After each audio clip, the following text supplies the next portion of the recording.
Segunda-feira é dia de batata quente. Nós estamos de volta hoje com um assunto prometido, porque alguns meses atrás nós abordamos pela primeira vez a questão das eleições americanas. Nós tivemos uma audiência muito grande e a promessa é dívida. Foi criado assim.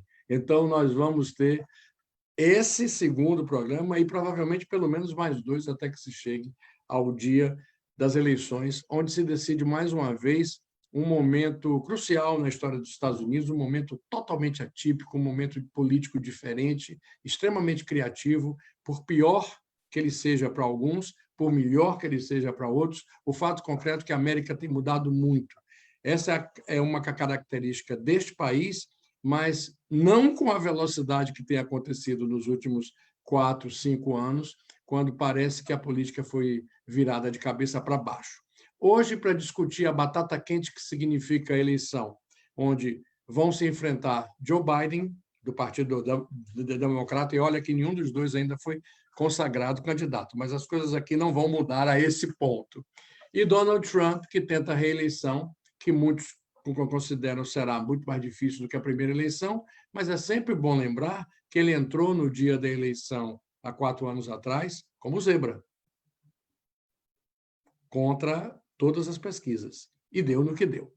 Eu vou falar hoje com 5 pessoas muito especiais, a quem eu quero agradecer sinceramente por vocês tirarem o seu tempo. São pessoas com uma qualidade intelectual admirável e eu não poderia reunir um grupo mais qualificado para conversar sobre isso do que vocês 5.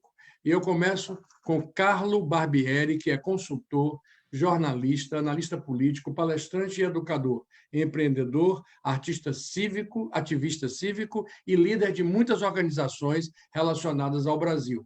Formado em Economia e Direito, com formação e cursos realizados em instituições como a Fundação Getúlio Vargas, a Universidade Federal de Brasília, a Universidade Mackenzie, Sorbonne, em Paris, Universidade de Chicago, Harvard e Massachusetts Institute of Technology, o famoso MIT.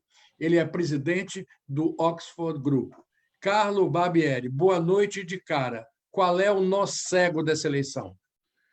Olha, eu vejo que são dois temas assim, principais dessa eleição. Primeiro, do ponto de vista econômico, nós temos uma disputa entre digamos, quase liberalismo econômico e uma certa ideia mais assim do Estado social.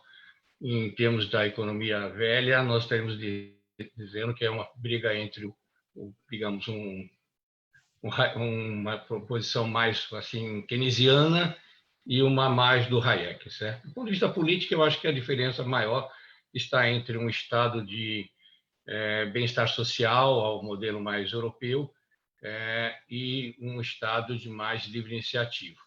E, no fundo, a grande disputa é: vamos manter o establishment ou voltar ao establishment tradicional, ou vamos seguir numa inovação que, dentro da economia mundial, significaria a queda do globalismo para a ascensão do bilateralismo. Obrigado, Barbieri. Valéria Sasser é mestre em educação, coordenadora regional de intérpretes no Conselho Judiciário da Califórnia. Concorreu a vereadora em sua cidade, na Califórnia, e é membro do Marin County Community Advisory Group Affordable Housing e é board member do CPAS, California Portuguese American Coalition, um grupo luso-brasileiro que trabalha por políticas públicas junto ao State Assembly of California. Vive em Corte Madera, ao norte de São Francisco, e está nos Estados Unidos há 21 anos. Importante também, não está aqui na biografia, Valéria teve um papel destacadíssimo na construção do CRBE, Conselho de Representantes Brasileiros do Exterior. É importante que se diga isso. Boa noite, Valéria. Valéria, onde é que esse nó aperta mais dessa eleição? Oi, boa noite, Carlos. Essa eleição vai ser histórica. Eu acredito e tenho fé que por muito tempo nós vamos tirar um presidente em primeiro mandato e não vai ser reeleito para um segundo mandato. Aí você já está exercendo futurologia. Mas a gente pode... Está vendo? Se você deixa os entrevistados fazerem o que eles querem, ele já pulou a ordem do programa, já está no final. Vai ser uma boa briga. Os candidatos ainda não estão definidos, mas é bem certo que serão esses mesmos. E a briga vai ser boa. No ponto que a gente está, e com essa situação de pandemia, sem possibilidade de comícios, de festas, de jantares, que sempre tem para ter doação para campanha e tal e tudo, está bem incerto como isso vai ser. Realmente é uma hora da gente prestar atenção em tudo que está acontecendo desde agora até logo depois da eleição, porque dificilmente vamos ver uma situação complicada como essa para essa eleição presidencial. Obrigado, Valéria. Quem está conosco também, mais uma vez, eu quero dar um carinho todo especial pelo prestígio que ele nos dá. Eduardo Oliveira é radialista, apresentador de programas de rádio, um deles, a Hora da Notícia, que é um campeoníssimo de audiência em Massachusetts. Ele tem a Rádio Central da Manhã, a Hora da Notícia, ambos na Rádio Insuperável. Nascido no Rio de Janeiro, ele vive em Ashland, Massachusetts, e está nos Estados Unidos há 20 anos. É uma das opiniões mais seguidas e respeitadas, um verdadeiro influenciador brasileiro no norte dos Estados Unidos. Eduardo, essa história de que essa eleição pode ser prevista 2 meses antes, funciona na sua cabeça? Boa noite, Carlos. Boa noite aos amigos que estão fazendo parte desse painel. Não funciona, até porque tem um fator externo que é o coronavírus. A pergunta anterior sobre o nó está na garganta dos imigrantes. Pergunta dentro da comunidade para o meu público é: o povo imigrante documentado, cidadão, vai votar o interesse da comunidade inteira ou o seu próprio interesse? O coronavírus mudou a eleição.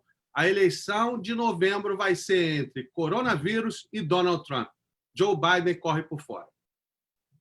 Pois é. Adriana Sabino, estou doido para saber o que é que ela pensa de um bocado de coisa. Ela é carioca, casada, formada em arquitetura pela Universidade Federal do Rio de Janeiro, fundadora e presidente do Centro Cultural Brasil USA. Ela é presidente do CCBU, uma entidade sem fins lucrativos, fundada em 1997, que tem como missão disseminar a cultura brasileira no sul da Flórida, e é uma entidade que serve de referência a centros culturais no mundo, brasileiros no mundo inteiro.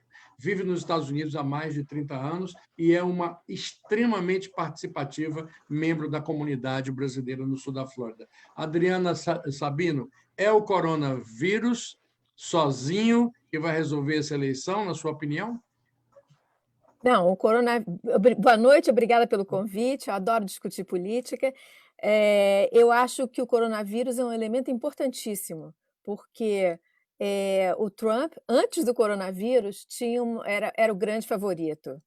Depois do coronavírus, depois de tudo que ele tem feito, esse favoritismo balançou um pouco. Agora, eu acho também que, além do coronavírus, é uma questão de definir a visão de país que as pessoas querem. Elas querem continuar com esse país completamente dividido e polarizado, ou elas querem um país unido em torno de objetivos comuns? Perfeito. É uma colocação bem... Eu me identifico muito com isso que você acabou de dizer aí. Quem está conosco também, fechando o time, é o jornalista Marcelo Melcher. Ele é publisher do jornal Brazilian Post, analista político do JS News, produtor e colunista da Aquarela Productions. Ele reside em Massachusetts há 31 anos e é conhecidíssimo na comunidade brasileira por ser um dos mais experientes analistas da situação política, tanto norte-americana quanto brasileira. Marcelo, conversando com os imigrantes, você acredita que os imigrantes legais e que têm a capacidade de votar, podem votar, vão definitivamente se sensibilizar com a questão dos indocumentados? Boa noite para todos, um prazer estar aqui. Acredito eu que, depois das retóricas de Donald Trump nos últimos 3 anos, que uma grande maioria possa, sim, mudar essa ideia como eu posso falar, e participar mais da comunidade, porque nós todos viemos, né? Somos imigrantes, de algum jeito nós viemos e nos legalizamos. Sobre Donald Trump, eu acho que vai concretizar, a minha opinião, vai concretizar o que já existe desde 2000, que é a grande maioria no país de votantes pelo voto geral, de eleitores que não compactuam com o autoritarismo, como foi na eleição de 2000, né? Lembrando que Al Gore desistiu, já em meados de janeiro, desistiu, porque era um patriota, desistiu das cortes, da Suprema Corte, e deu o voto aliás, deu a presidência para George Bush filho naquela época, porque o George Bush pai já tinha sido simplesmente, ele já teve um mandato. Então, a partir dali de 2000, de 98, aliás, prova-se que a América ela tem uma mistura pelos imigrantes, por causa dos imigrantes, ela só não consegue continuar o processo pelo voto do colégio eleitoral. Então, eu acredito que desta vez Donald Trump não se reelege por causa de vários fatores. A pandemia é uma delas, pela falta de liderança, porque eu acho que o Donald Trump não fez o que deveria ter sido feito, e também as suas retóricas contra nós e eles, né? Perfeito, perfeito, Marcelo. Nós vamos agora colocar para vocês o Batata Quente tem na sua primeira hora, eu coloco alguns temas, tá? E distribuo aí para vocês de acordo com a simpatia, o amor e a alegria, enfim. E dona Adriana Sabino, sobrou para a senhora mesmo, entendeu? Eu recebi hoje, nós recebemos um e-mail da senhora Maria Lúcia do Carmo.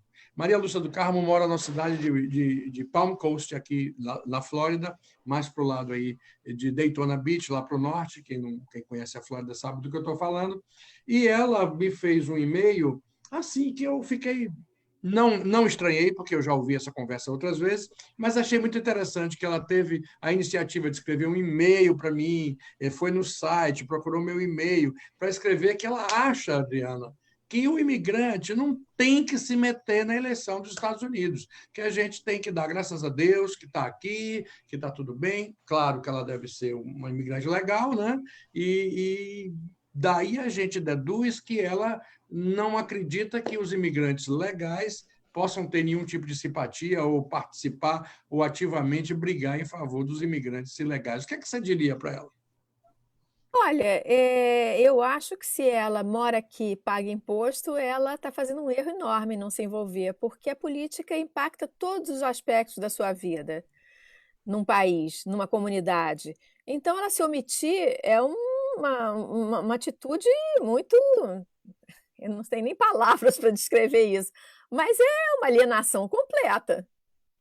Mas, Barbieri, você não acha que essa alienação, que de fato a Adriana tocou no ponto crucial, ela é compartilhada por muito mais gente do que se imagina? Olha, eu concordo que mais gente partia desse ponto de vista, mas também concordo mais que tudo com a Adriana, que é um absurdo. Você está num país que todas as decisões políticas têm a ver contigo, para o seu bem-estar, para os seus impostos, para a sua vida, e você se alienar disso é uma omissão pecaminosa, diríamos alguns padres batistas ou alguns pastores batistas. É um pecado mortal contra a cidadania você não participar do processo político.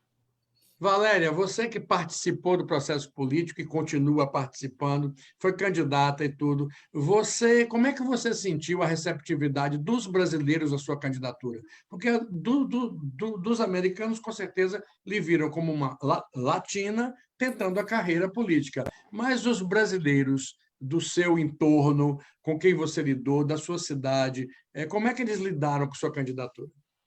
Foi fantástica a recepção que eu tive na comunidade brasileira daqui de Corte Madeira. Eu tive a assinatura, desde a primeira assinatura no papel da candidatura, eu tive quase todos os brasileiros que são legais e que puderam assinar e que moram na minha cidade, praticamente todo mundo assinou. Todos os donos de negócios em Corte Madeira assinaram. Então, desde o início, o apoio foi total, de botar a plaquinha na frente no jardim deles. Tudo, tudo, assim, eu só tenho a agradecer e agradeci 1000 vezes já, e vou continuar agradecendo enquanto estiver por aqui. Mas quanto aos americanos, e eu bati de porta em porta, porque nas eleições locais você ainda bate de porta em porta, faz a moda antiga, e é maravilhoso, você aprende muita coisa. Eu jamais me senti uma estrangeira conversando com os americanos. Nunca houve sequer perguntas que ventilassem a minha questão de estrangeira.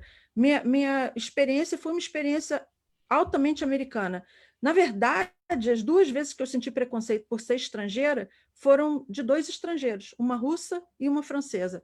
Os americanos foram super receptivos e eu acho que nós devemos participar, sim, concordando com a Adriana e com o Carlos, devemos totalmente votar e participar, porque pagamos impostos, porque participamos localmente e porque nós somos parte da sociedade. Se a minha experiência é uma medida disso, eu fui uma pessoa tratada como... não percebiam o meu sotaque. Então, vamos em frente, e me perguntavam o que eu faria pela cidade, quais as minhas ideias, e jamais tocaram nessa questão imigrante. Isso é fascinante.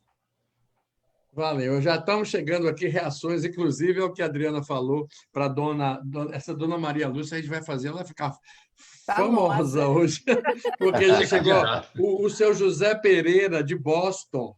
Imigrante que não quer se envolver na luta pelo outro imigrante nem deveria emigrar para lugar nenhum. Olha, dona Maria, a senhora me perdoe, se a senhora estiver assistindo, me perdoe, mas a minha obrigação é colocar o assunto em discussão. Eu estou sendo aqui, esse é meu papel, tá? Fica com raiva de mim, não. Tá muito legal. Está chegando, os trumpistas já estão ligando, os oposicionistas já estão ligando, mandando chamada, mas eu vou mandando pergunta, mas eu vou deixar essas perguntas para mais adiante. O que você, Eduardo, diria a um argumento que é complicado de responder? A questão das pesquisas e da completa surpresa que foi a vitória de Donald Trump contra Hillary Clinton. Por que isso não pode acontecer de novo? Olha só, eu acho que as pesquisas devem ser seguidas até com certa desconfiança, porque elas estavam totalmente erradas em 2016, mas naquela ocasião o Donald Trump era o novo. Hoje o Donald Trump é o que a gente já sabe que é. O presidente que sugere que o povo americano injete desinfetante dentro do corpo para curar o coronavírus, presidente que pagou uma atriz de filme pornô com cheque assinado dentro da Casa Branca. Eu espero que isso tudo esteja na cabeça Eduardo, se eu fizer uma contestaçãozinha, você jura que não vai deixar de ser meu amigo? Claro, jornalismo é isso.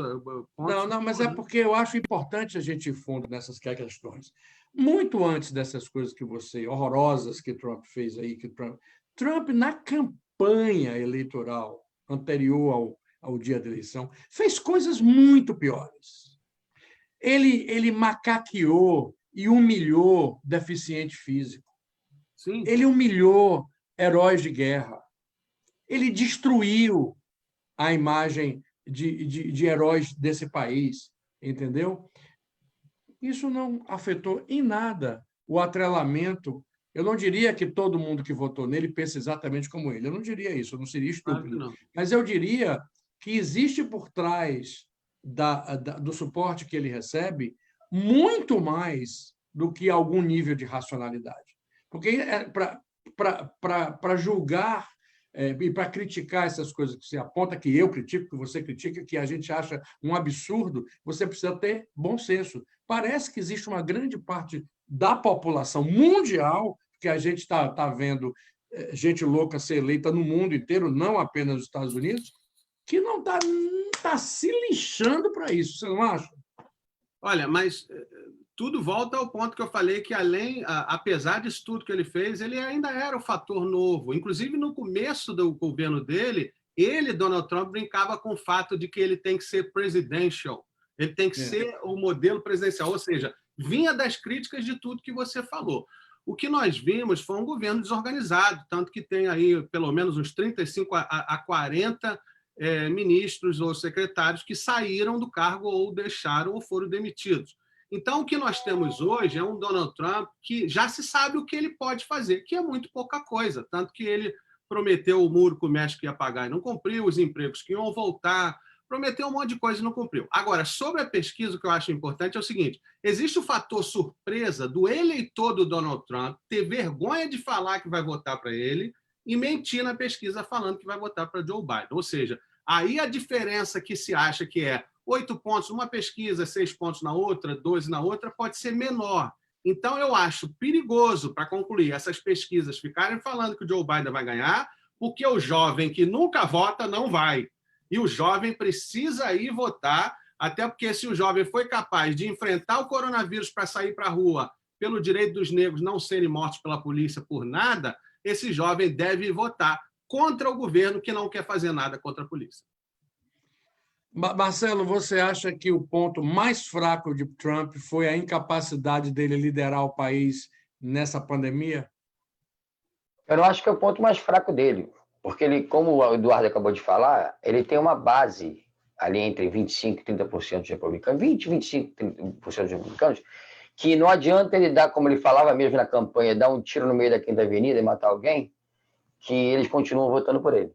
E esses alt-rights, ou essa mistura de extremistas, né? Eles, independente do que aconteça, o que ele faça, eles vão estar com eles. Agora, mas 30% não elege o presidente. Mas o meio, é aí que vem. O meio, os outros 19%, 20% que elegem, que bem lembrado que ele não venceu nas eleições gerais.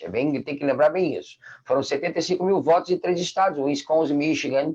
Mas essa é a regra do jogo? Sim, a regra do jogo perfeitamente. Você disputa a eleição para ganhar dentro da regra. Eu acho que a eleição dele surpreendeu a ele mesmo. Ele mesmo, para ser sincero, eu acho que ele nem queria ser eleito, para ser sincero, no início, ele queria, como é que eu posso falar? Divulgar as empresas dele que estavam falidas, isso lá no início, quando tinham 10, 15, 20 candidatos. Foi indo, até que ele entendeu, peraí, eu então acho que... Na minha terra tem um nome para isso. Ele foi tomando gosto pela coisa. Tomando gosto pela coisa. Mas olha, não preocupação maior... Ele namora esse trono há muito tempo. Sim. Só que ele namorava e ninguém levava ele a sério. Sim. E ele entrou numa corrida eleitoral onde o grande mérito dele foi chutar o pau da barraca desde o dia 1. Porque não é fácil você derrotar todos os caciques do Partido Republicano. Todos. Não. Principalmente Lindsey. Olha só, ainda tem mais. Agora, a minha preocupação maior, essa minha preocupação, é sobre os justices, né? São os juízes que, por exemplo, a Ruth Bader Ginsburg está muito mal, tadinha. Teve lá o problema de segundo câncer que ela teve, ela praticamente está segurando a linha ali, que eles falam, né? Holding the line, para que não peça, nem vá para o outro céu, que ela vá com Deus, ou que ela peça, inclusive, aposentadoria. Porque se acontecer isso, você sabe que teremos problemas enormes numa reeleição do Trump, que provavelmente, óbvio, ele terá pelo menos 2 juízes nos próximos 4 anos para ser... Esse é o problema. Esse é o ponto nevrálgico dessa eleição. Se o Senado tiver em maioria, só depende do Senado para a comprovação dos justices, né? Não precisa a Casa dos Representantes, só o Senado escolhe. Então, nós podemos ter um problema aí, umas reversões de leis, como o... Tudo bem. Eu quero que você conclua. Não, como o Roe v. Wade, como o próprio casamento gay, podem existir umas reversões aí. Eu não acredito em direitos civis e tal, mas muitas reversões podem acontecer. Essa é a minha preocupação. Pode ser. Eu acho justo que se ele for reeleito, eu acho que essa mas seria uma preocupação. A sociedade aqui nos Estados Unidos não vai. Uma coisa nesse nível de disrupção. Nós nunca passamos por isso, Carlos. Não sei. Nós nunca passamos. Você nem eu, nós nunca passamos por isso. Peraí, Marcelo. Deixa eu passar. Não, agora é outra pergunta. Senão a gente viaja numa linha só e não funciona. Adriana Sabino, o que, na sua opinião, pode representar como fator determinante na possível eleição de Joe Biden a mulher que ele escolher como candidata a vice? Olha, eu acho que tem um peso grande. Tanto é que todos os candidatos a vice deles, possíveis, são mulheres. E quase E ele se todas. comprometeu com isso, né? Exatamente. Publicamente. E quase todas são negras, né? São quase todas, com a com a exceção da Elizabeth Warren, todas são. Então, eu li em algum lugar que o Biden, essa eleição a eleição vai ser decidida pelos 12% de votos dos negros. Já tem gente que diz que é o voto dos imigrantes que pode decidir. Eu acredito que é um mixzinho aí, onde a gente, sem uma parcela significativa do eleitorado branco, não se elege presidente aqui. Inclusive, Obama foi eleito com exatamente uma migração substancial de eleitores brancos, porque fala-se muito em minorias, mas os brancos continuam sendo 65% da população do país. Sim, mas os brancos têm que ir votar, certo? E se Certo. eles não forem votar, eles não elegem nenhum presidente. E Com o certeza, Biden conseguiu a nominação, ser o candidato democrático por causa do voto negro. Foi a Carolina do Sul que votou nele e virou o voto. Todos achavam que ele estava rifado, né? Ele estava rifado, ele estava fora. Ele fora. foi levantado pelo voto negro do Sul dos Estados Unidos. Certeza. Carlo Barbieri, se fosse possível para Trump mudar o vice-presidente na chapa, ele mudaria? Eu acho que não. Porque veja o seguinte, se há uma pessoa que é cabeça dura nesse mundo, é o Trump, né? Ele, acima de tudo, ele é ele, né? Se alguém já hospedou no Hotel Trump, sabe que do chocolate à água mineral leva o nome Trump. Então, ele é uma pessoa muito focada nele mesmo. Além disso, se ele fosse candidato à Rainha da Simpatia na universidade, seguramente ganharia, certo? Ele seria o último colocado. Então, o que a gente tem que levar em conta nessa eleição, tanto em relação ao vice-presidente, etc., é alguns fatos que já foram analisados. Primeiro, quem elege é quem motiva. Nós sabemos que em torno de 50%, um pouco mais de 50% da população se tira a nádega da cadeira para ir votar, certo? Então, daí essa pressão enorme para o voto por correio, porque isso motiva a pessoa um pouco mais do que ter que ir até lá. Segundo, nós estamos vivendo num mundo, digamos assim, novo, completamente novo. As teses nacionalistas e antiglobalistas ganham espaço, né? No mundo inteiro, ganham no Brasil, na Inglaterra, na Rússia, no México, independente da coloração ideológica de esquerda, de direita, o que você queira. Então, o vice-presidente aí tem que estar alinhado com o Trump, ou seguramente eu entendo que ele vê dessa maneira, porque ele tem que motivar esses 30%, 15% do pessoal dele a ir votar. Acho que o grande desafio na eleição não é o vice-presidente, o grande desafio é tirar as pessoas para irem votar, motivar essas pessoas a estarem lá, votando de uma maneira ou de outra, e principalmente reconhecendo o seguinte,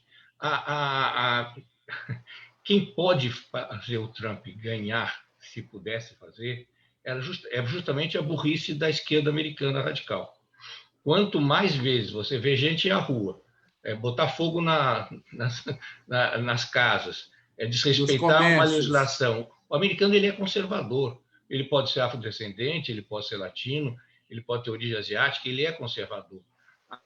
O grande perigo, eu acho, para a candidatura do Biden é justamente a falta de controle das manifestações das ruas, que pode, por um lado, motivar mais ainda o eleitorado do Trump estar presente, primeiro. Segundo, desmotivar muitas pessoas que são contra o Trump, mas não vão querer apoiar o Biden porque acham que ele poderia estar, de alguma maneira, colaborando numa destruição daquilo que eles imaginam como sonho americano, tranquilidade, paz, mutatis mutandis, que aconteceu no Brasil durante o regime militar. Então, aí que o vice-presidente, eu acho que não pesa muito para ele como candidato.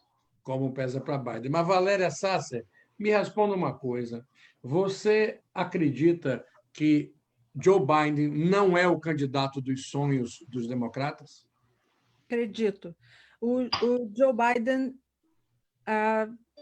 teve a maioria dos votos, mas eu estou falando da Califórnia, né? Então, vamos colocar a minha neighborhood, a minha vizinhança aqui. Esse estado é um estado deep blue, é super democrata, contam já o voto como um voto democrata, apesar do meio dele ter uma mistura bastante intensa de republicanos e democratas. Então, o centro, a faixa central da Califórnia, do norte até o sul, é uma área bastante roxa, que tem o azul e o vermelho misturado, e a costa, onde estão as cidades grandes, nós somos muito mais... as pessoas votam mais democratas. Então, esse estado é um estado progressista. A maioria aqui dos democratas teriam outras opções de candidato. Você diria Elizabeth Warren e Bernie Sanders. E Bernie Sanders. Yeah. Aliás, é um grande debate que nós, democratas na Califórnia, estamos tendo todo o tempo, é conciliar tudo que todo mundo pensa em um candidato apenas. Eu concordo que os democratas precisam melhorar e muito a comunicação. Já escrevi um artigo sobre isso no Medium.com, tem um artigo imenso lá que eu falo da comunicação dos democratas, precisa melhorar, precisa falar com a base, que não tem falado, especialmente nesse estado, e a área vermelha vem crescendo na Califórnia exatamente por causa disso. Eu não sei se eu estou falando com alguém que não sabe, alguém que esteja assistindo, vermelhos são os republicanos, vermelhos são os republicanos e azuis são os democratas. Então, a gente fala muito na Califórnia do purple, que é o vermelho com o azul, e essa área que é bastante complicada. Então, conciliar os desejos e as necessidades de todo mundo, de todas as vertentes democratas dentro do partido, e passar essa comunicação para o exterior de forma convincente, de que abarque todo mundo e que inclua todo mundo, que seja inclusiva principalmente, eu acho que é um dos maiores desafios que ele vai enfrentar agora. Perfeito, Valéria. Adriana Sabino, tem muita gente no Partido Democrata pedindo desesperadamente que Joe Biden não participe de debate contra Trump, por várias razões. Eu te pergunto, qual é a sua opinião, se você acha que é uma estratégia, se você acha que é receio, ou se você acha que não há por que perder tempo debatendo com Trump? Olha, eu acho que não existe um presidente americano ser eleito sem debate, né? E agora, o medo fala-se que o Biden talvez não tivesse no auge da sua comunicação, e aí isso pode criar um problema. Eu me lembro logo num dos primeiros debates com todos aqueles candidatos, eu me lembro que eu fiquei muito chocada quando eu vi o Biden esquecer a conta. Ele tinha que falar só o número que as pessoas tinham que digitar para mandar o dinheiro para a campanha dele. E ele não conseguia se lembrar. Eu fiquei absolutamente em pânico. Sabe, quando você assiste na televisão, você está escrito ali. Então, eu tenho um certo medo, mas sem debate não vai. Ele vai ter que debater. Num debate, Eduardo, você bota suas fichas em quem? Olha, o Biden já participou de vários debates, porque concorreu 2 anos, né? 2 eleições seguidas. Nos debates dos vices, né? Participou nos debates dos vices, foi bem colocado, inclusive ele foi muito bem quando foi contra Sarah Palin. Eu concordo que o Joe Biden não está na sua melhor performance, mas ele mesmo já deixou transparecer que a nomeada dele para vice vai ser quem deve carregar o bastão caso ele ganhe. Quer dizer, ele ficaria apenas 4 anos. Por isso é importante ter uma mulher forte, mais do que tudo, porque vai enfrentar um partido republicano reformulado depois da autópsia que tem que fazer com a saída de Donald Trump, que a gente espera que aconteça. E qual é a mulher dos seus sonhos no cargo de vice-presidente? Eu acho que a mulher mais forte para ir do lado dele é Elizabeth Warren, mas é a mulher mais combatida pelos republicanos, porque tem a ideia de comunista, etc. e tal. Mas eu acho que ele vai ficar entre a Stacey Abrams ou a Kamala Harris. Stacey Abrams é uma mulher que não tem Explica para quem está assistindo a gente, você que conhece bem, diz um pouquinho sobre a Stacey, diz um pouquinho sobre a Kamala. Stacey é política na Geórgia, ela concorreu ao governo do estado, perdeu por uma margem muito pequena, é uma nova política muito bem articulada, uma mulher negra.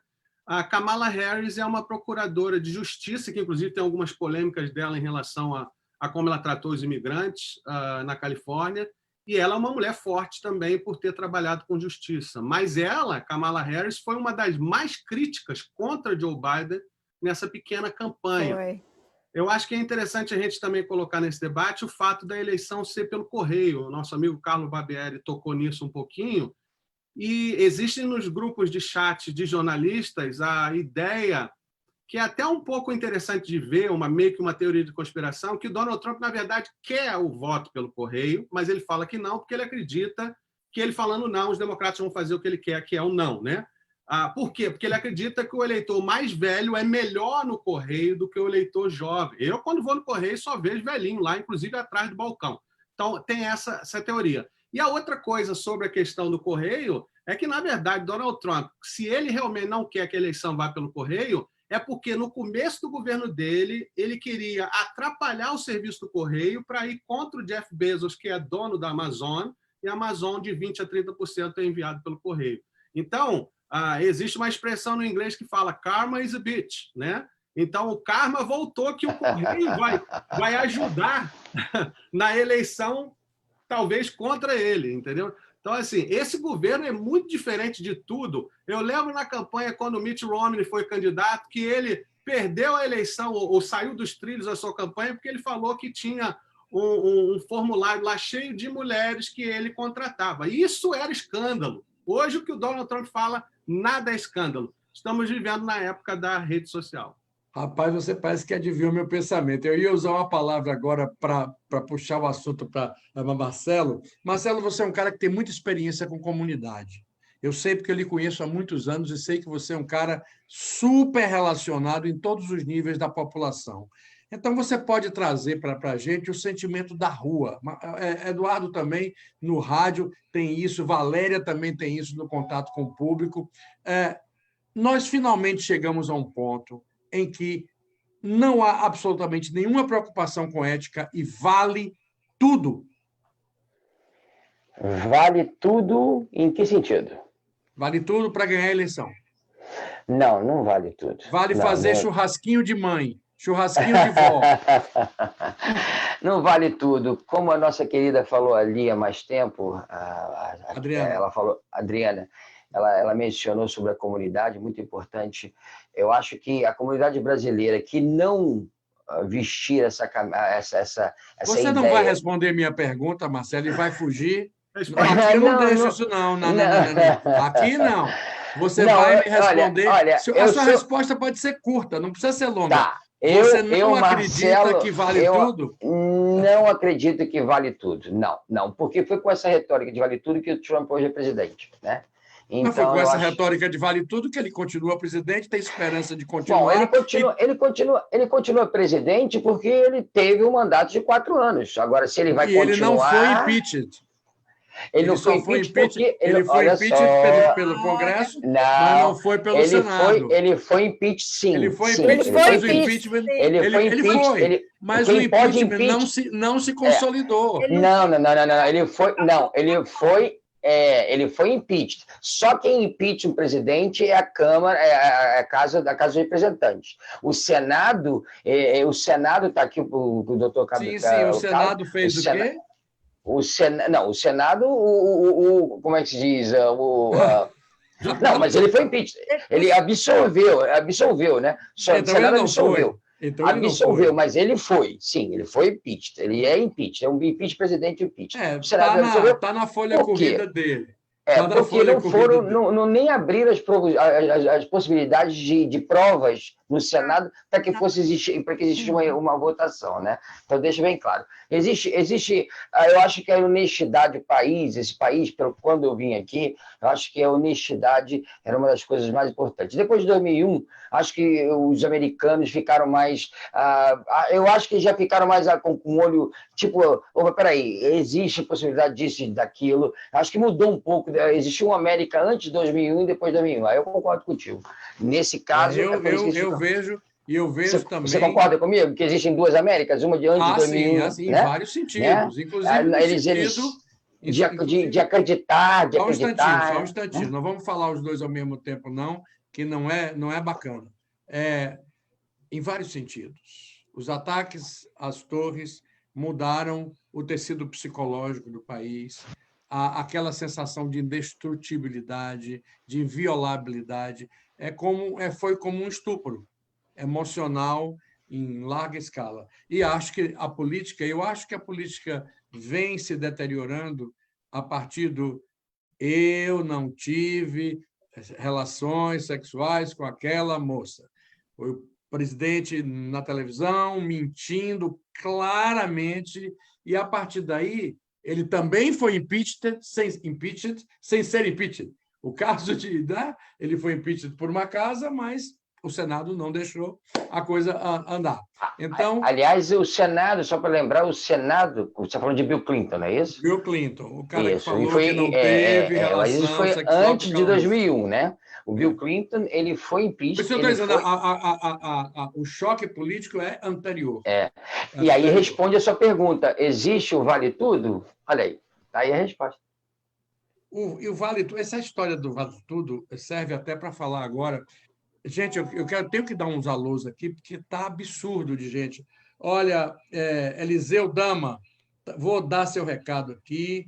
Eu sei que você totalmente acredita em Trump, beleza, você tem todo o direito de acreditar. Nós aqui não somos contra nem a favor de ninguém, estamos aqui discutindo a coisa toda. O Richard Pereira parece que está querendo pegar no pé do Eduardo Oliveira de qualquer maneira. Ele é o cara que é um cabo eleitoral de Trump, diz milhões de coisas positivas, e tudo bem, que não adianta, que a esquerda vai chorar, mas que Trump vai ganhar de novo. O que é interessante é que essa plataforma se notabiliza por ser uma plataforma, vamos dizer assim, um pouco mais socialista, só um pouquinho. E nós estamos recebendo um caudal de apoio para Donald Trump aqui, hein? Só para vocês... isso aqui não é pesquisa, não é científico, não é nada, mas será que eles estão lá marcando a gente aí para poder marcar a presença? Muita gente assistindo. O Eliseu Dama faz uma pergunta para você, Adriana. Será que Trump não é mesmo muito melhor para lidar com a China? Não sei. Ele tá no... Ele toma atitudes sem olhar as consequências das atitudes dele. Como é que vai impactar a parte dos impostos, da parte das... como é que chama isso, gente? As tariffs que ele quer colocar. Ele não tem profundidade. O Trump é uma pessoa que não tem profundidade de análise. E eu não acho que é ele é melhor ideal no enfrentamento com a China. Eu acho que o Biden, que é uma pessoa muito mais internacional, com muito mais experiência de lidar com outros países, teria mais chances de lidar com isso do que o Trump. Barbieri, você não acha que foi exatamente esse discurso, essa teatralidade, essa hemorragia louca que Trump trouxe para a cena política, que seduziu uma enorme parcela da população que simplesmente ojeriza a política tradicional, que considera que é uma carreira, que é uma coisa corrupta? Essa visão da política estereotipificada, que em parte é verdade, em parte não é, e que o sucesso do político tipo Trump, que inspirou políticos no mundo inteiro, é exatamente apostar nesse vale-tudo, nessa linguagem extremamente popularesca, vulgar até, canalha às vezes, mas que ressona profundamente com grande parcela da população? Acho que você tem razão aí. De alguma maneira, o mundo mudou.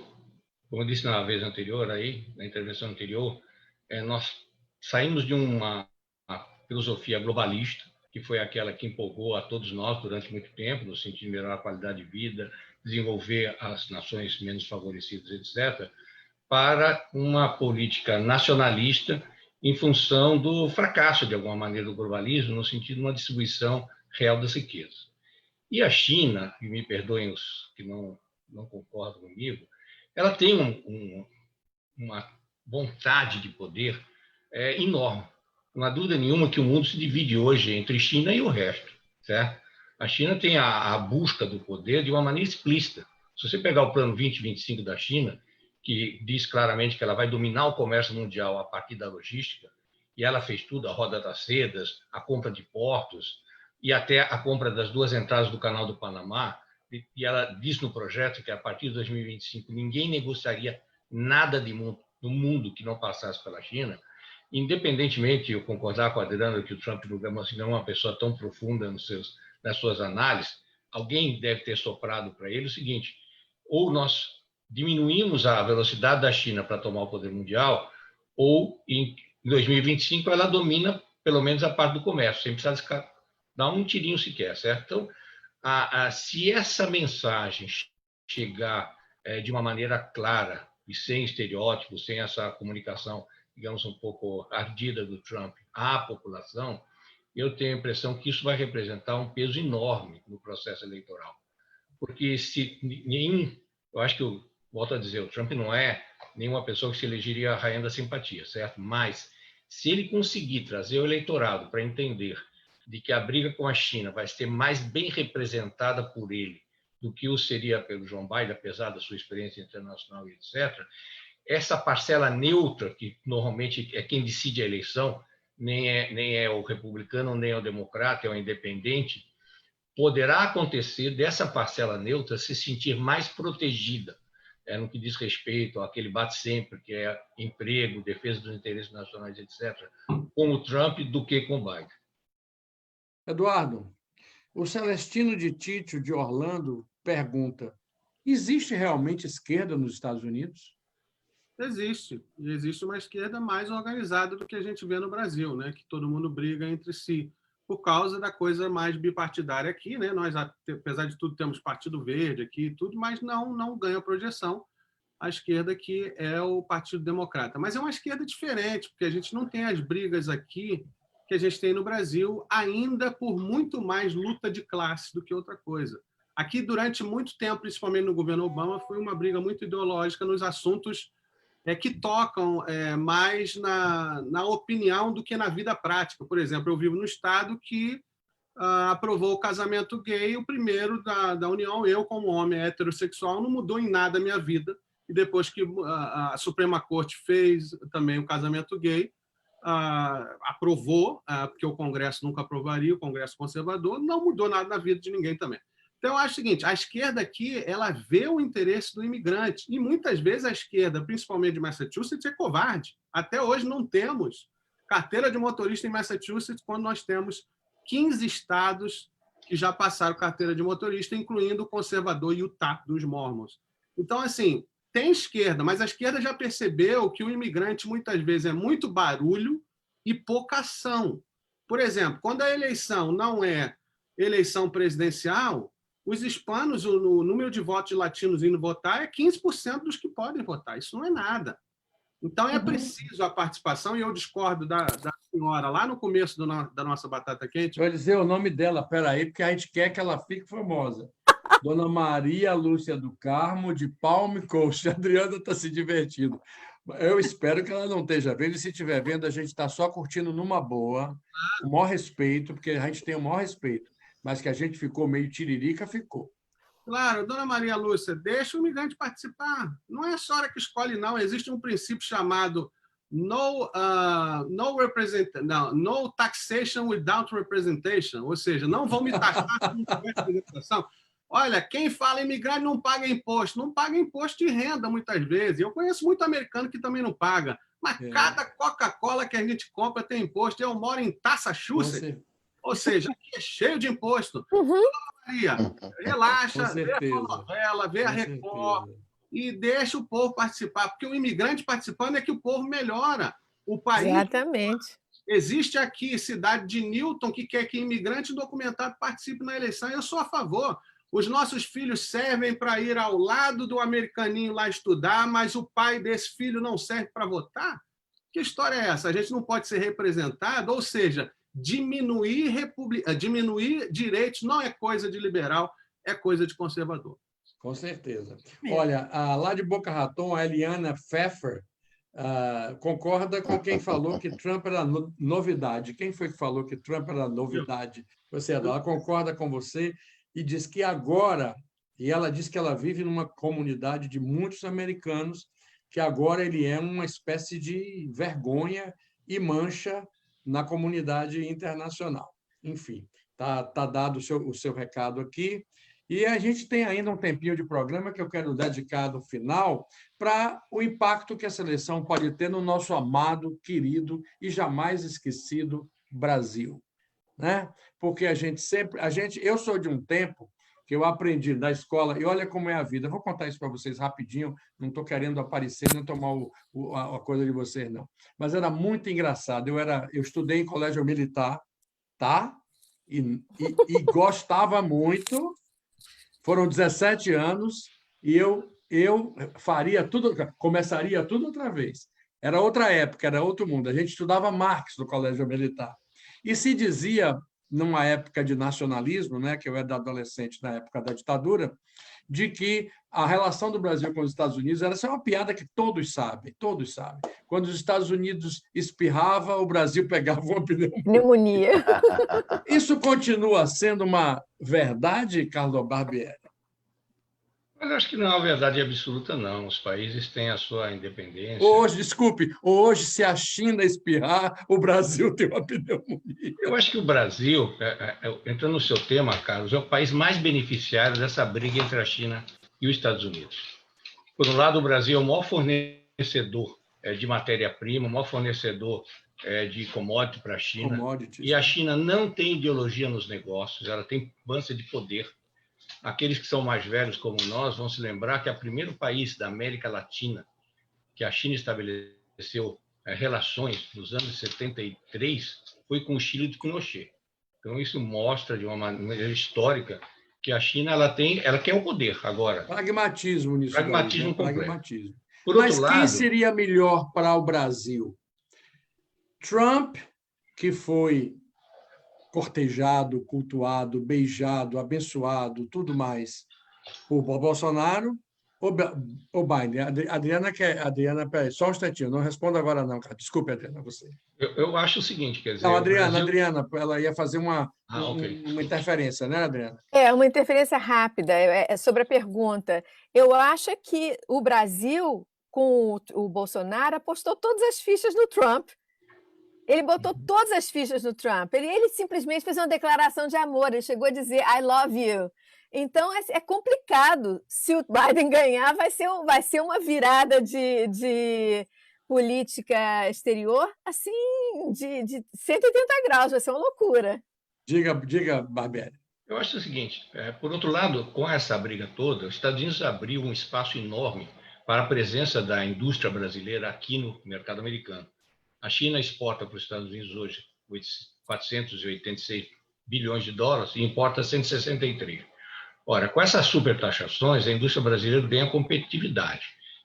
Então, independentemente de quem vai ser o presidente, se mantida a política de limitar um pouco o poder da China, o Brasil terá um outro segundo grande benefício, que será ter o mercado americano aberto. Claro que nisso o Trump vai ser melhor que o Biden, certo? Ele já está com o acordo comercial sendo alinhavado para ser assinado no ano que vem, se ele for reeleito. Então, a resposta simples é o seguinte: o Trump é melhor para o Brasil, sem dúvida nenhuma. E, para o Brasil, essa guerra entre a China e os Estados Unidos é ótimo, porque agora até as indústrias chinesas e as indústrias americanas e as indústrias europeias que estão na China estão buscando outro local para ancorar a sua produção em vista das limitações. Claro que se o Biden for eleito e essas limitações da China diminuírem, esta fuga de indústrias da China para países como o Brasil, claro que a Índia compete também, o Paquistão e etc., deixará de ter a pressão que tem agora. Então, eu não tenho nenhuma dúvida em afirmar que o Trump seria melhor para o Brasil em termos de comércio, em termos de perspectiva de negócios. Você levantou o dedo, Eduardo? Não, Valéria. Valéria. Eduardo levantou antes de mim. Eduardo, desculpa. Eu estava ligadão lá em Barbieri e não vi o dedo de meu amigo. Vamos lá. Eu estou gostando da forma como o amigo Barbieri fala, porque eu acho que ele tem uma linguagem professoral, de professor mesmo. E a gente aprende com isso. Eu só queria perguntar para ele,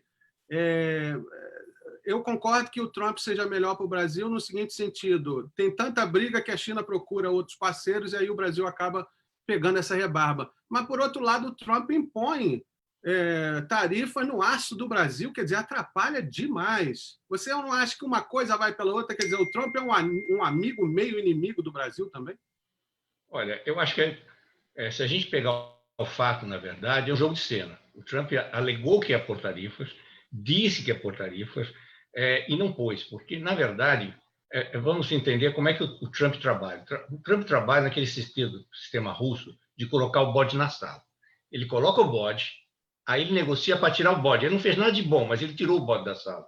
A questão da tarifa, na minha visão, o problema com a Coreia do Norte, com a China, é sempre a mesma coisa. Ele administra o país como ele administra a empresa dele. Coloca o bode na sala, a pessoa fica desesperada com aquele cheiro danado do bode, que não tinha antes, ele não precisava daquele bode lá dentro, aí ele negocia para tirar o bode, aí fica só feliz, que bom, saiu o bode, certo? Então, ele faz isso e faz toda hora, a gente está cansado de ver que essa é a maneira com que ele administra o país. Ele não pôs a tarifa no aço, ele disse que ia pôr, tirou, disse que ia pôr, tirou, aí põe um pouquinho, tira um pouquinho.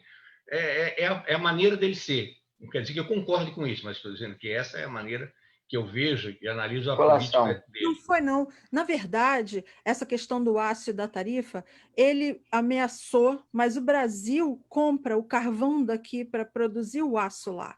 Então, quando ele ameaçou pôr a tarifa em cima do nosso aço, o Brasil retaliou, falando imediatamente que então não compraria o carvão. E ele se comprometeu profundamente com os carvoeiros aqui, com a indústria do carvão norte-americana, de voltar com esse tipo de emprego ultrapassado, uma forma de energia ultrapassada, ao invés de treinar quem trabalha na indústria do carvão para as novas tecnologias de energia renováveis, que seria onde ele brilharia profundamente. Vamos treinar esse pessoal todo que trabalhava debaixo da terra para trabalhar com vento. Não estou falando em estocar vento, estou falando em trabalhar com energia eólica. Então, quando o Brasil... Bem lembrado. Quando ele tentou achar o aço brasileiro, o Brasil disse que não compraria carvão e, apesar de tudo, eu achei um rebate brilhante nesse momento. Para isso que foi. Mas eu gostaria de falar uma coisa, já que eu tinha levantado a mão e dei a vez para o Eduardo. O Carlos fala com bastante propriedade e faz sentido, claro, do ponto de vista dos empresários. O que me preocupa muito numa vitória do Trump é que a população, de um modo geral, nunca parece. Nem todo mundo vai ser rico, nem todo mundo vai conseguir ser bem-sucedido na escola, nem todo mundo vai conseguir ter acesso ao que os empresários têm. Eu não posso ter uma campanha que só fale para os meus... Eu não posso ter um presidente... Para os ricos. Para os ricos. Vamos dar nomes aos bois, minha gente. Para quem tem acesso ao 1%. Mas o 1% tem que ter um planejamento econômico, porque o 1% que cria emprego. Não cria. Mas, Valéria e Eduardo, desculpe, viu, Marcelo, que você está na fila aí. Eu vou fazer uma pergunta dolorosa. Ok. Corretíssimo, eu assinaria isso que se falou aí agora imediatamente. Mas por que 55% votam nesse tipo de plataforma? Uma plataforma elitista, massacrante, porque 55% da população vota nesse tipo de gente. É porque é colégio eleitoral, gente. Quanto for colégio eleitoral, aqui a democracia... Desculpa, Eduardo. No Brasil, 55% do eleitorado votou numa proposta assim. Uma proposta de matar índio. Vamos matar índio. Vamos derrubar árvore. Vamos matar viado. Vamos prender puta. 55%. No Brasil, a ideológica ainda assusta. Aqui já não assusta tanto. Ninguém fala de gay hoje. Gay era a bandeira dos americanos conservadores. Ninguém fala. Mas esse aí é outro batata, viu? Mas eu só queria dizer o seguinte: o colégio eleitoral ele dá o direito de, por exemplo, o estado que eu morei durante 9 anos, New Hampshire, de ser o centro das eleições. New Hampshire derruba candidato. New Hampshire tem 1.200.000 pessoas. Califórnia, que tem 30 milhões, não é centro. Nova York é centro. Não, aí eu discordo, Eduardo. Quando a gente está discutindo isso, a gente esquece que as regras do jogo foram estabelecidas lá atrás. Então, se uma campanha política... Desculpe. Eu não sou a favor de dizer que o Trump não ganhou. O Trump ganhou. Isso é infantilidade. Eu também acho que é infantilidade. O que eu estou querendo dizer é o seguinte, não é porque o Trump ganhou que a gente não vai falar que ele não ganhou. Que a gente vai falar que ele não ganhou. Na verdade, a mudança do colégio eleitoral é para ter eleição nos 50 estados. Porque, do jeito que é agora, nós temos 3, 4, 5 estados que dominam as primárias e depois mais nada. E no colégio eleitoral, na eleição geral, também é assim. Ou seja, o cara da Califórnia não tem incentivo de votar. Eu, de Massachusetts, não tenho incentivo. Vai ganhar mesmo o candidato democrata, para que eu vou votar? Então, a democracia é para fazer os outros só verem. Né? Não é participativa mesmo, porque não precisa votar. Ela começa no sistema bipartidário, que não é representativo da sociedade, que a gente vê, principalmente o Partido Democrata, que são 44 partidos em um. E o republicano... Imagine, o Partido Republicano que vai da Ku Klux Klan ao log cabin, ao gay log cabin. Quer dizer... Não, e, gente, vamos lá. A Califórnia produz alimento para o país inteiro. A Califórnia tem toda a tecnologia aqui. Muitas das coisas de ponta nascem nesse estado. Nós temos uma população gigantesca, 8ª economia do mundo, e o meu voto vale muito pouco. A questão de mudar o colégio eleitoral tem que ser forte.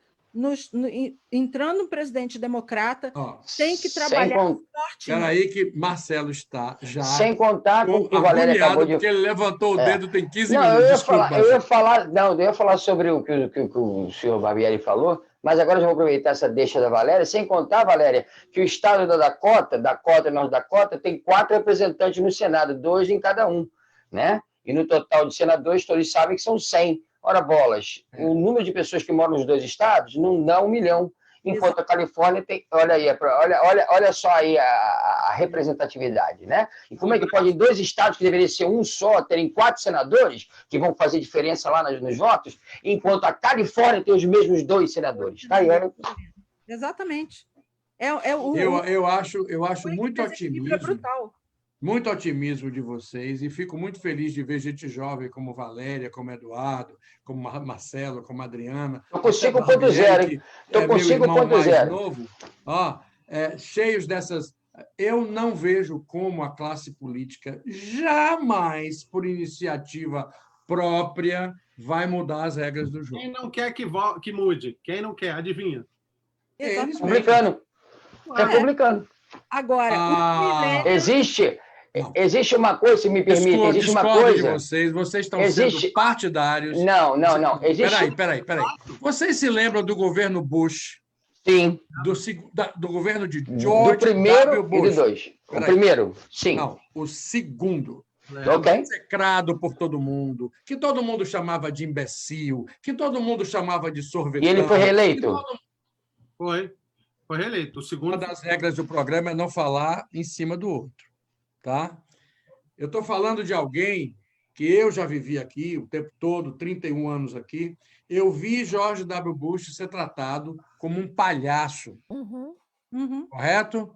No entanto, veio da caneta dele a única proposta razoável dos últimos 25 anos, sei lá, não sei, de regularização da situação de todos os imigrantes do país. E quem inviabilizou?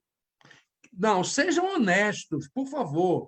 Quem viabilizou era porque tanto os republicanos quanto os democratas eles querem ter a paternidade da decisão, para capitalizar isso com o eleitorado, como aconteceu com Reagan, com a anistia que Reagan deu. Entendeu? Ok, só isso. Pode falar, Eduardo. Eu respondo. Na época do Kennedy, McCain, Bill, tem um documentário do HBO. Os republicanos, no final, mudaram assim e falaram, olha, nós apoiamos o seu projeto se a partir daqui só entrar gente de fala inglesa. Nessa hora, era o pílula de veneno, né? Poison pill. Nessa hora, até o senador de Illinois, Obama, votou contra, porque o Kennedy lutou lá nos anos 60 para que viessem para cá latinos e chineses, porque só vinham os brancos da Europa. Inclusive os brancos italianos, que agora são republicanos. A maioria dos italianos lá de trás são republicanos. Então, mas uma coisa não tem nada a ver com a outra. O que a gente estava falando é quem não quer que mude do colégio eleitoral para democracia de fato, uma pessoa vale um, é o Partido Conservador. Isso é fato. Exatamente. E quando os millennials e a Generation Z estiverem votando em peso e eles vão promover esse tipo de mudança. É o pensamento progressivo entrando em ação. Espera aí que Marcelo precisa falar. Porque... Aí foi o que eu falei no início.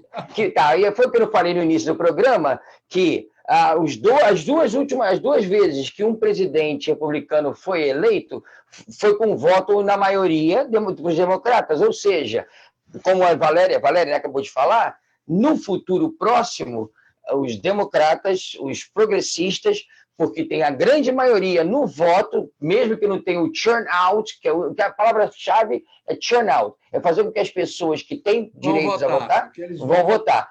Então, aí ela está certíssima. Os millennials, no futuro próximo até, vai ser muito difícil para um conservador ser eleito, a minha opinião, ser eleito como presidente. Mesmo com o colégio eleitoral. Sou o prego no sapato, que sou o percevejo na cama, direi: milênio de hoje, papai de amanhã, conservador será. Já vi... É democracia. Estou dizendo a você, não vai ser essa coisa assim. Os milênios chegaram lá e virou o mundo. Não. Não, posso falar. A energia da... Espera um instantinho só, Valéria. A energia da rebeldia, a energia da inconformidade. Jorge Amado, que foi membro do Partido Comunista Brasileiro e foi perseguido por isso, ele tinha uma frase incrível. Ele dizia: todo estudante é comunista, basicamente porque é pobre. Nem todo estudante é pobre. Não posso... Lá, década de 40, década de 50. Eu acho que as coisas mudam porque a sociedade toda muda como um organismo. Os velhos, os idosos como eu, estão mudando muito. Estão mudando com a consciência, estão ganhando sobrevida, estão vivendo muito melhor, com mais saúde, com mais expectativa, e eles também arejam as ideias. Eu não acho que é só uma questão de quando os milênios chegarem lá, nós vamos conquistar Shangri-La. Não acho isso, não. Não, problema... não é por isso. Agora, peraí, que ficou aqui nesse cantinho. Adriana. O problema é que os milênios já podem votar, mas eles não irão votar, porque eles não se identificam com nenhum dos candidatos. Esse é o problema. E não é porque... E aí dançamos nós. Peraí, Valéria, peraí, Eduardo, e peraí, Marcelo, porque não é um trio. Eu queria fazer Barbieri. O seguinte, eu acho que a sua provocação dos milênios é muito válida, certo? Porque se você pegue a realidade dos milênios em termos de decisão sobre casar e decisão sobre ter propriedade. Há 4 anos atrás, não é na década passada, os milênios, 70%, 73% dizia que não ia casar, nunca queria ter uma propriedade. Se você pegar a estatística do ano passado, 60% dos milênios quer casar e quer ter propriedade. Então, há uma tendência das pessoas saírem daquela euforia natural dos jovens, certo? E começar a ver as coisas de uma maneira diferente. Então, eu concordo contigo, Carlos, que essa mudança ela vai acontecer. Eu acho que a última chance lógico. Será agora. Nunca vamos voltar à escravidão. O casamento gay não será desfeito. Não há a menor chance. Podem até tentar, mas não será desfeito. Agora, achar que nós vamos ter um overnight sensation, acho muito difícil. A história não mostra isso. Diga, Eduardo. Eu queria fazer uma pergunta para o professor Barbieri, o seguinte: se a eleição for voto a voto, uma pessoa individual como é no Brasil, você acha que o Partido Republicano ganha a eleição presidencial do jeito que está ou vai ter que mudar a sua tenda e abrir para mais gente? Porque hoje quem faz o Partido Republicano ganhar é um homem branco e mais velho. Olha, o colégio eleitoral. Em termos práticos. Em primeiro lugar, o Trump foi eleito contra a vontade dos democratas e dos republicanos. Então, o Trump não é o Partido Republicano. Ele desfez o Partido Republicano e montou um partido à sua imagem e semelhança. Até aí, eu acho que todos estamos de acordo, certo? Sem dúvida nenhuma, após essa eleição, onde está se decidindo coisa muito mais importante, como o Carlos levantou, que é a parte da justiça, a nomeação de juízes, do Supremo, etc., vai ser a última eleição em que essa ideologia vai, digamos assim, guiar o voto das pessoas, certo? A partir daí, seja ganhando o Biden ou seja ganhando o Trump, os partidos vão ter que se reformular. O Partido Democrata tem que dar espaço para todas as suas tendências. Ele não pode ser um PT da vida em que a disputa interna desestabiliza as decisões finais e desmotiva as pessoas a votarem. E os republicanos vão ter que se livrar da estrutura que foi montada em torno do atual presidente e montar um partido efetivamente conservador. Como é que um partido conservador, eu sou um economista conservador, como é que você pode fazer um descalabro nas contas públicas como agora, em função do processo eleitoral? Então, as verdadeiras origens das doutrinas que marcaram os partidos voltarão a ser o marco da reformulação do quadro partidário americano, na minha humilde visão, a partir do ano que vem. Eu vou pedir licença a vocês, meus queridos, minhas queridas. A gente tem um certo respeito, um respeito meio conservador, pelos horários, né? A gente já estourou um pouquinho e é muito bacana ver que a gente teria energia, alegria e gana para levar isso para mais, pelo menos 1 hora. Mas quem sabe a gente pode reunir, se vocês concordarem, essa mesma turma daqui a um mês, nesse mesmo bate-canal, nessa mesma bate-hora, porque aí nós vamos estar, já quem sabe, até analisando o primeiro debate. Vamos fazer isso? Vamos. Tá combinadinho? Pô, vocês, olha, you made my day. Eu quero que cada um agora tenha um papo muito rápido, uma frasezinha com essa audiência fantástica que assistiu a gente. Muita gente, deve ter sido um recorde de audiência, se não um dos 3 programas de maior audiência que a gente teve até agora. A Andrea vai confirmar isso mais tarde. Então, só aquele recado para a dona Maria Lúcia. Temos que encerrar com ela, porque ela foi a musa inspiradora desse programa. Então, vamos dizer para ela por que o exercício do voto é uma coisa quase divina. E eu começo com você, Barbieri. Acho que o exercício do voto vai ser importante, é fundamental. Acho que todos nós devemos participar, concordando ou discordando do presidente ou do candidato da oposição, porque é aí que se faz a democracia, com a livre manifestação de pensamento, sempre voltado para o interesse do coletivo, do país, não para as teses, às vezes, individual. Eu acho que aí é que a participação de cada cidadão vale a pena dentro do processo eleitoral. Marcelo Malcher.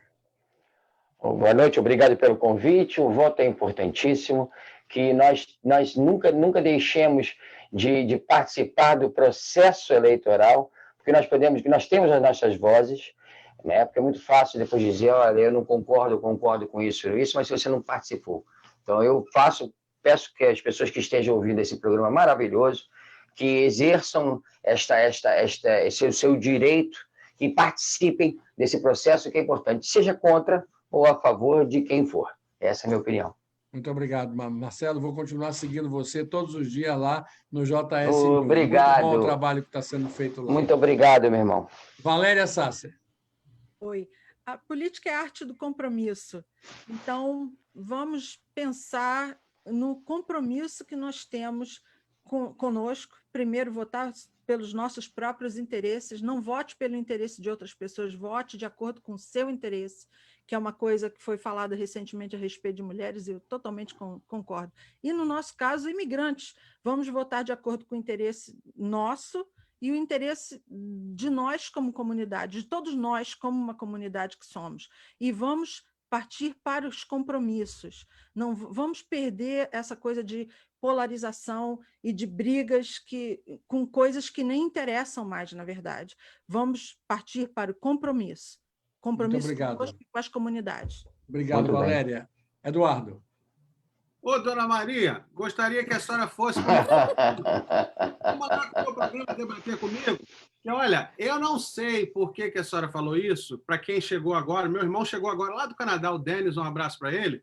a dona Maria falou que imigrantes não deveria participar de eleição. Eu acho que ela tem o mesmo pensamento da minha ouvinte Gilca, que falou nessa semana que a gente criticou que 2.300 imigrantes fizeram uma festa em Massachusetts, e eu trouxe os organizadores do baile. Jornalismo é isso, confrontar. Vamos lá confrontar os caras. E aí a Gilca falou assim, é por isso que eu votei no Trump, para não deixar isso acontecer. Só que a Gilca já falou que se arrependeu do voto, não vai votar no Trump agora. Se os imigrantes participarem da eleição, eles vão ouvir mais os americanos, eles vão aprender mais com os americanos, eles vão ser forçados a serem mais americanos. Então, aquela proteção que a senhora deve estar pensando se faz a partir do voto. Dona Maria, cercear, censurar, diminuir o direito não é bom, não, ainda mais no país mais democrático do mundo. Obrigado, Eduardo. Marcelo, já falou. Adriana Sabino. Eu queria agradecer, adorei participar no painel hoje, adorei conhecer quem eu não conhecia, e eu acho importantíssimo a gente votar, a gente se preparar para o voto, e de preferência motivar nossos amigos e nossos conhecidos a votar, a ir votar, e tentar um país melhor, mais inclusivo, menos polarizado, uma grande América mesmo. Olha, gente, muito obrigado, muito feliz. Eu estou aqui, pinto no lixo total, amei, porque esse assunto é um assunto que, mesmo não tendo grande profundidade, eu adoro, acompanho política demais. Mas eu quero dar um recado que, a partir dessa semana, o Batata Quente volta a ser somente às segundas-feiras, porque a gente agora entrou já de cabeça na temporada do Fox Brasil. A gente estreia a temporada do Fox Brasil na próxima semana no Japão, com eventos a semana toda, de terça até domingo, e essa é a semana preparatória. Então, eu convido você para a próxima segunda-feira tem Batata Quente, na medida do possível, acompanha os eventos, porque o Fox Brasil, mesmo acontecendo no Japão, fala de um bocado de coisa que interessa para você, brasileiro de qualquer parte do mundo. Uma boa noite, Carlos, boa noite, Adriana, boa noite, Marcelo, boa noite, Eduardo, boa noite, Valéria. É um prazer e um orgulho ter vocês como amigos e parceiros essa noite. Boa noite. Boa noite. Obrigado, boa noite. Fiquem com Deus. Boa noite. Obrigado. Boa noite. Obrigado.